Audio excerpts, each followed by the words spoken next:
Hello students, welcome to Aryabal Bharati online classes. मैं वीरमान आपका स्वागत करता हूं। हम पढ़ रहे थे lesson gender religion and politics और हम आ गए थे यहाँ पे कि what is the role of politics in the casteism. 1. When parties choose candidates in election, they keep in mind the caste composition of the electorate and nominate candidates from different castes so as to muster necessary support to win election। muster means होता है अपनी ओर इकट्ठे करना, यानी कि support यानी कि समर्थन, यानी कि जब भी कोई भी राजनीतिक दल जब इलेक्शन होते हैं तो जब वो अपने नेता को यानी कि अपने उम्मीदवार को वहाँ पे वो नॉमिनेट करते हैं, यानी कि नॉमिनी बनाता है वहाँ पे इलेक्शन लड़ने के लिए, तो वो अपने माइंड में यह बात ध्यान रखते हैं कि कंपोजिशन ऑफ द इलेक्टोरेट, यानी कि जिस क्षेत्र में चुनाव होने हैं तो वहाँ के कंपोजिशन यानी कि संरचना कैसे है, यानी कि किस जाति के लोग वहाँ पे ज़्यादा हैं। अगर किसी पर्टिकुलर जाति के वो वोटर ज़्यादा है वहाँ पर, तो इस वजह से वो क्या करते हैं, नेता भी वो अपना कैंडिडेट भी ऐसा ही नॉमिनेट करते हैं। क्योंकि उनसे उनको क्या मिल जाता है, सपोर्ट को क्या कर लेते हैं, उनका सपोर्ट मिलता है उनको। When government are formed, political parties usually take care that representative of different caste and tribe find a place in it। और जब सरकार अपने राजनीतिक दलों के साथ जो अक्सर वो ध्यान रखते, कोई भी सरकार होती तो अपने सहयोगी दलों को या अपने दल के लोगों को ध्यान में रखती हैं कि सभी उनके रिप्रेजेंटेटिव है, यानी कि उनके जो जनप्रतिनिधि है वो अलग अलग जातियों से और अलग अलग जनजातियों से उनको उचित वहाँ पे जगह मिले।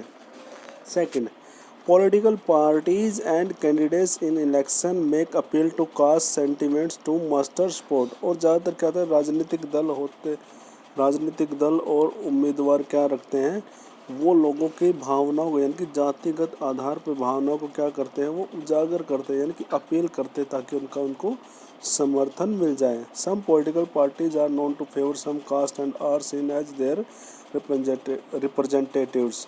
कुछ पॉलिटिकल पार्टीज़ होती हैं वो जानी जाती हैं कि किसी पर्टिकुलर कास्ट का वो बहुत ज़्यादा पक्ष लेती हैं, and are seen as their representative, ऐसे ही उनके रिप्रेजेंटेटिव यानी कि जनप्रतिनिधियों में भी आपको दिखाई दे जाएगा। Third, universal adult franchise and the principle of one person one vote compared political parties to gear up to the task of mobilising and securing political support. एक तो यही है कि जो ये सार्वभौमिक वैश्विक मताधिकार वाला जो सिस्टम है, एक व्यक्ति का और एक वोट की वैल्यू, वही राजनीतिक दलों को मजबूर करती है to gear up the task of mobilising, यानी कि वो एक ऐसी तरकीब अपनाए जिससे कि वो लोगों को मोबिलाइज कर सके, अपनी तरफ क्या कर सके, वो एक कर सके, एंड सिक्योर पॉलिटिकल सपोर्ट, जिससे कि वो राजनीतिक उनको समर्थन मिल जाए। It also brought new consciousness among the people of the caste and were hitherto treated as inferior and low। और इसी प्रकार it also brought new consciousness, और इसमें एक नई चेतना भी आती है लोगों के बीच में, people of caste and were hitherto treated as inferior and low। और उन लोगों को भी कोई पर्टिकुलर कास्ट के जो लोग होते हैं वो अपने आप को इन्फीरियर समझते हैं, जब उनको राजनीति में वो रिप्रेजेंटेशन मिलता है तो वो भी अपने आप को क्या ट्रीट करने लग जाते हैं, हायर। The focus on caste in politics can sometimes give an impression that election are all about caste and nothing else. और इस प्रकार हम यहाँ देखते हैं कि जो राजनीति में जाति के ऊपर जितना ध्यान रहता है उसमें तो ऐसा ही लगता है, यही प्रभाव आता है कि इलेक्शन में कि जो इलेक्शन होते हैं वो सिर्फ कास्ट को लेके ही होते हैं और उसके अलावा कुछ और नहीं। That is far from true. लेकिन यह बात बिल्कुल सच नहीं है। जस्ट कंसिडर दिस, यहाँ इन बातों के ऊपर विचार करके देखिए। No parliamentary constituency in the country has a clear majority of one single caste. हमारे देश में जितने भी लोकतांत्रिक कॉन्स्टिट्यूंसी यानी कि लोकसभा की सीटों के जो क्षेत्र हैं उसमें किसी भी एक सिंगल कास्ट को मेजॉरिटी नहीं मिली, यानी कि बहुसंख्यक नहीं है वहाँ पे। So every candidate and party needs to win the confidence of more than one caste and community to win election. तो इस प्रकार हर नेता को और हर राजनीतिक दल को एक से ज़्यादा अधिक कास्टों की और अलग अलग समुदायों का भी समर्थन लेना काफ़ी आवश्यक है अगर उसे कॉन्फिडेंस में रहना है तो। Next, no party win the vote of all voters of the caste और कम्युनिटी। और कोई भी पार्टी जाति और समुदाय के वोट से नहीं जीतती। When people say that caste is a vote bank of one party, it usually means that a large proportion of voters from the caste vote for that party। जब लोग ये कहते हैं कि ये जो कास्ट है, कोई भी पर्टिकुलर कास्ट है, वो क्या है, वोट बैंक है उस पार्टी का, लेकिन इसका असल में मतलब यह होता है कि जो ज़्यादातर जो प्रोपोर्शन होता है, यानी कि लोगों का जो अनुपात होता है, वो इसी को लेके होता है, यानी कि उस कास्ट को लेके होता है, यानी कि उस कास्ट का ज़्यादातर जो समर्थन है उस पार्टी को आता है। Many political parties may put up candidate from same caste. हालांकि बहुत सारे जो राजनीतिक दल हैं वो क्या करते हैं, किसी भी क्षेत्र विशेष से एक ही जाति के लोगों को उम्मीदवार वहाँ पे खड़ा कर देते हैं। Some voter have more than one candidates from their caste. और कुछ वोटर्स के पास तो है ना, उनकी कास्ट के है ना एक से ज़्यादा उम्मीदवार होते हैं। Many voter have no candidates from their caste. और बहुत सारे वोटर होते हैं उनके तो उम्मीदवार ही नहीं होते उनकी कास्ट से। Third, the ruling party and the sitting MP और the MLA frequently lose election in our country. और हमारे देश में तो यह होता है कि जो भी शासित जो दल है, जिसकी सरकार बनी है, और उसके अंदर जो जितने भी एमपी और एमएलए हैं वो अक्सर चुनाव में हार जाते हैं। That could not happen if all caste and community were frozen in their political preferences। लेकिन अगर किसी जाति या समुदाय विशेष का उनके प्रति झुकाव होता या वो उनके पक्के वोट होते तो वो उनको समर्थन देते तो वो ऐसे नहीं हारते। मतलब यहाँ पे ये खंडन कर रहा है कि इस बात का कि भारत में चुनाव सिर्फ और सिर्फ होते हैं जाति को ही लेके।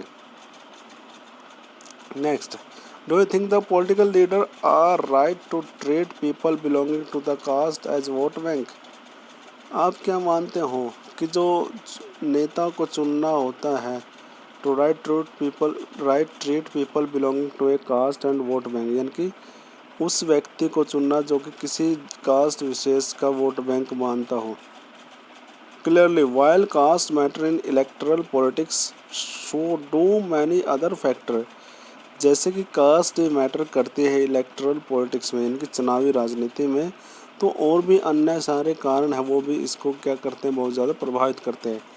The voter have strong attachment to political parties which is often stronger than their attachment to their caste and community. और जो वोटर होते हैं उनकी राजनीतिक दलों से क्या होते हैं, बहुत ज़्यादा गंभीर क्या होता है, स्ट्रॉन्ग क्या होता है, उससे पॉलिटिकल अटैचमेंट होते हैं। Which is often stronger than their attachment to their caste और कम्युनिटी, जो कि उनकी कास्ट और कम्युनिटी से भी काफ़ी ज़्यादा क्या होती है, मजबूत होती है। यानी कि राजनीतिक दलों के लोगों की अटैचमेंट ही बहुत होती है, वहाँ पे वो कास्ट और कम्युनिटी को नहीं देखते voter. People within the same caste और community have different interest depending on their economic condition. और लोगों का है ना किसी जाति या समुदाय विशेष से इंटरेस्ट होता है, लेकिन उनकी क्या होती है, जो इकोनॉमिक कंडीशन वो डिफरेंट है। यानी कि सेम कास्ट में है ना रिच और पुअर होते हैं। रिच एंड पुअर और man and women from the same caste often very differently. यानी कि जो अमीर और गरीब होते हैं, पुरुष और महिलाएं होती हैं, वो अपने अपने वोट है ना सेम कास्ट के वो बड़े अलग अलग तरीके से देती हैं। यानी कि किसी एक पार्टिकुलर व्यक्ति विशेष को नहीं देते वो। People's assessment on the performance of government and the popularity rating of the leader matter are often decisive in election। यानी कि लोगों की सरकार के प्रति जो प्रदर्शन रहा है उसके आकलन और popularity rating of the leader और उसके नेताओं की कितनी पॉपुलैरिटी है वहाँ पे वो मैटर करती है इलेक्शन में, और वही निर्णायक होते हैं चुनाव के। Politics in caste, We have so far looked at what caste does to politics। अब तक हमने देखा कि कास्ट ने राजनीति में क्या किया। But it does not mean that there is only a one way relation between caste and politics. लेकिन इसका मतलब यह नहीं है कि इसमें केवल वन वे ही रिलेशन है कास्ट का और पॉलिटिक्स का। Politics too influences the caste system. राजनीति भी क्या करती है, चुनावी प्रणाली को क्या जाति व्यवस्था को क्या करती है, प्रभावित करती है। Cast identity by bringing them into political Arena. और जातिगत जो पहचान है वो क्या करती है, राजनीतिक अखाड़े में आ जाती है। Thus it is not politics that get caste decision. यानी कि यह नहीं है कि जो राजनीति है वो सिर्फ जातिगत है। It is the caste that get politicise. यहाँ तो ये कास्ट है जो कि राजनीति में हो जाती है। This takes several forms. और यह अलग अलग रूप ले लेती है। Each caste group try to become bigger by incorporating with in its neighbouring caste और sub caste which were earlier exclude from them. और हर जो कास्ट ग्रुप यानी कि जातिगत समूह होता है वो चाहता है ज़्यादा से ज़्यादा उसकी नेबरिंग कास्ट, उसकी पड़ोसी कास्ट है और उसकी उपजातियाँ है, वो उनको क्या करती है, उसके अंदर जो उनसे पहले एक्सक्लूड थे यानी उनसे निकली हुई थी उनको वो क्या करना चाहती है, इनकॉर्पोरेट करना चाहती है, यानी कि अपनी कास्ट में इंक्लूड कराना चाहती है। Various caste group are required to enter into coalition. और बहुत सारे जो कास्ट ग्रुप हैं उनको आवश्यक होता है एक कोएलिशन में, कि गठबंधन में शामिल होना विद अदर कास्ट और कम्युनिटी, अन्य जाति और समूहों से, and thus enter into dialogue and negotiation. और इस प्रकार वो बातचीत में क्या होते हैं, शामिल होते हैं। New kind of caste group have come up in the political Arena like backward and forward caste group. और एक अन्य प्रकार का जातिगत समूह आया है जैसे कि बैकवर्ड समूह और फॉरवर्ड कास्ट समूह, कास्ट ग्रुप, यानी कि बैकवर्ड पिछड़ी जातियों का समूह और अगड़ी जातियों का, यानी कि जो स्वर्ण जातियाँ हैं उनका जो ग्रुप है। Thus caste play import different kinds of role in politics. इस प्रकार राजनीति में जो जाति है वो अलग अलग प्रकार के डिफरेंट रोल अदा क्या करती है, वो राजनीति में भूमिका निभाते हैं। In some situation expression of caste difference in politics give many disadvantages. और इस प्रकार कई सारी अवस्थाओं में तो क्या होता है, जो जाति हैं, अलग अलग जातियां हैं सर राजनीति में, वो क्या करती है, बहुत सारे जो मैनी डिसएडवांटेज्ड कम्युनिटी होते हैं, यानी कि बहुत सारे जो वंचित समुदाय होता है उनको भी क्या मिलता है, स्पेस मिलता है to demand their share of power, यानी कि उनको भी जगह मिल जाती है सत्ता में आने की। In this sense caste politics has helped people from Dalit and OBC caste to gain better access to decision making। इस प्रकार हम देख सकते हैं कि जो कास्ट पॉलिटिक्स है यानी कि जातिगत जो राजनीति है वो बहुत सारे दलित और ओबीसी कास्ट होती है उनको भी डिसीजन मेकिंग में क्या मिल जाती है, एक्सेस यानी कि पहुंच मिल जाती है।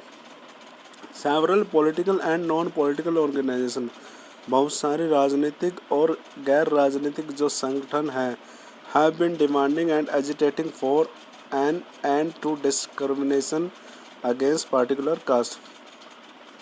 और बहुत सारे जो राजनीतिक और गैर राजनीतिक संगठन हैं वो भी डिमांड करते हैं और आंदोलन भी करते हैं to an end of discrimination against particular caste, यानी किसी जाति विशेष के खिलाफ जो भी भेदभाव हो रहा है उसको ख़त्म करने की वो मांग उठाते मिलते हैं। For more dignity and more access to land, जिनके लिए ज़्यादा सम्मान हो और उनको भूमि मिले, रिसोर्स संसाधन मिले और ज़्यादा से ज़्यादा उनको क्या मिले, अपॉर्चुनिटी यानी कि अवसर मिले। तो इस तरह की वो डिमांड करते रहते हैं। At the same time exclusive attention to a caste can produce negative result as well as. लेकिन वहीं दूसरी ओर किसी जाति विशेष को एक्सक्लूड कर यानी कि अलग करके उसके ऊपर ध्यान देना क्या करता है, वो लोगों के ऊपर नेगेटिव इफेक्ट डाल देता है। As in the case of religion, जैसे कि धर्म के मामले में politics based on caste identity alone is not very healthy in democracy. जैसे कि धर्म के मामले में था, ऐसा ही राजनीति में जाति अकेली क्या है आ जाए तो वो भी लोकतंत्र की हेल्थ के लिए यानी कि स्वास्थ्य के लिए अच्छा नहीं होती, यानी लोकतंत्र के लिए वो अच्छा नहीं है। It can divert attention from other pressing issue like poverty, disdevelopment and corruption. वो अन्य प्रकार के जितने भी मुद्दे होते जैसे कि गरीबी, विकास और भ्रष्टाचार, ऐसे मुद्दों से ध्यान भटका सकती है, डाइवर्ट कर सकती है। जैसे कि होता ना आजकल अपने देश में, जैसे ये पॉवर्टी को लेके, डेवलपमेंट को लेके, करप्शन को लेके तो मुद्दे ही नहीं उठाते, सिर्फ रिलीजन को लेके उठा लेते हैं या कास्ट को लेके। तो ऐसा नहीं होना चाहिए लोकतंत्र के लिए। In some cases caste division leads to tension, conflict and even violence. और कई सारे मामलों में तो क्या होता है, जो जातिगत जो विभाजन है वो क्या लेके जाता है, वो लोगों के बीच में तनाव पैदा कर देता है, जिससे कि हिंसाएं तक भी हो सकती है। तो इस प्रकार हम कह सकते हैं कि ये कास्टिज्म भी अच्छा नहीं है पॉलिटिकल लाइफ में, पॉलिटिकल अरेना में। ठीक है, तो आज यह लेसन हमारा कंप्लीट हो गया है। ठीक है, तो अब कल हम इसके क्वेश्चन करेंगे, इसके बाद फिर नेक्स्ट वो करेंगे। ठीक है, कल ये लेसन आप